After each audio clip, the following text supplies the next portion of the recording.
And to think, I chose between two movies. I could have rewatched The Batman again on HBO Max, or I could have watched Choose or Die on Netflix. And as a wise knight in The Last Crusade once said, He chose poorly. I'm sorry guys, my brain was hacked.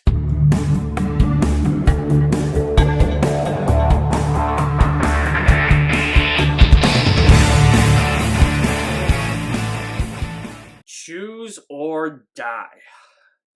Alright, let's just get this over with so we can all go the fuck home. In pursuit of an unclaimed $125,000 prize, a broke college dropout decides to play an obscure 1980s survival computer game.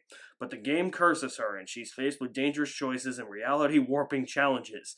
After a series of unexpectedly terrifying moments, she realizes she's no longer playing for the money, but for her life. Okay, first of all, the good in this movie comes from like two effective scenes. There's a scene towards the beginning where it's like, okay, like what are we getting into? What is happening?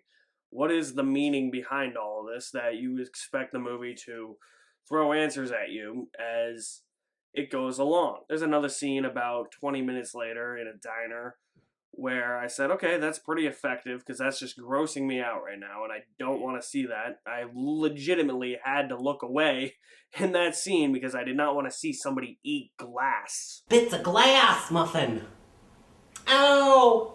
Yikes. For the rest of the movie, I don't know, this was like nonsensical. The logistics of the rules don't make sense in this world, and how this game developer can manipulate like real life and then real life like imitates what's being said in the game.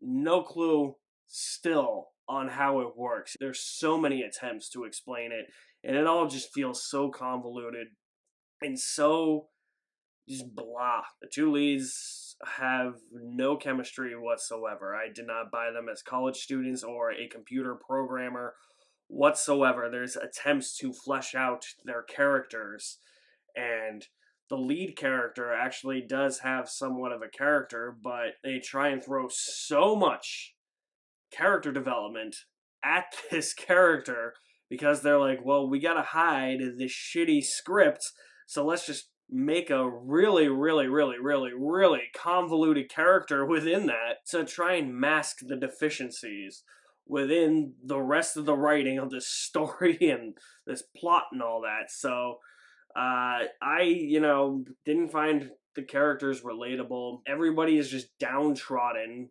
and sad in this movie. And I get it, it's a horror movie. They're gonna be frightened and terrified for their lives, but nothing felt genuine about it.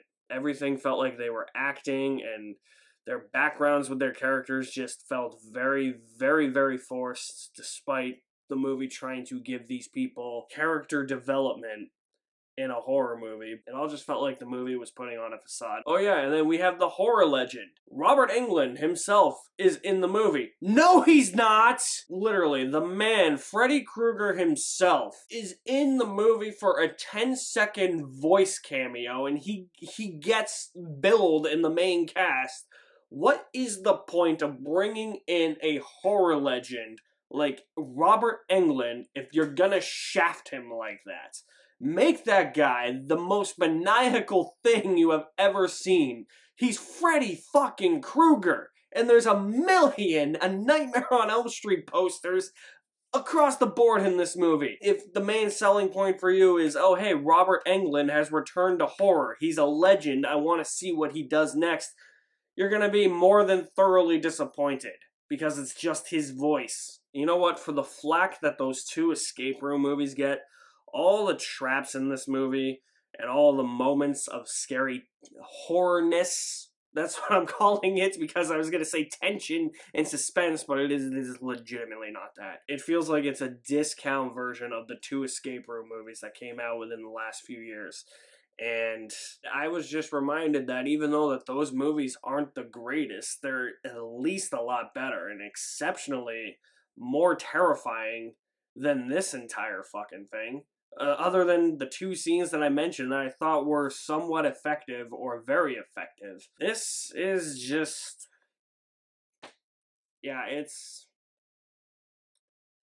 It's leaving me speechless, I guess. Netflix, of course, would buy a movie like this and would release a movie in this quality. My beef with Netflix continues. Yeah, Choose or Die is worse than stale popcorn. I wanted to watch it. I don't know why. Again, my brain was hacked. So if you have seen Choose or Die, drop me some feedback in the comment section below as to what you thought of the movie. I'll leave my link to my website in the description below as well. You guys are the best. Thank you for watching. My name is Alex Madden, and I'll see you at the movies somewhere.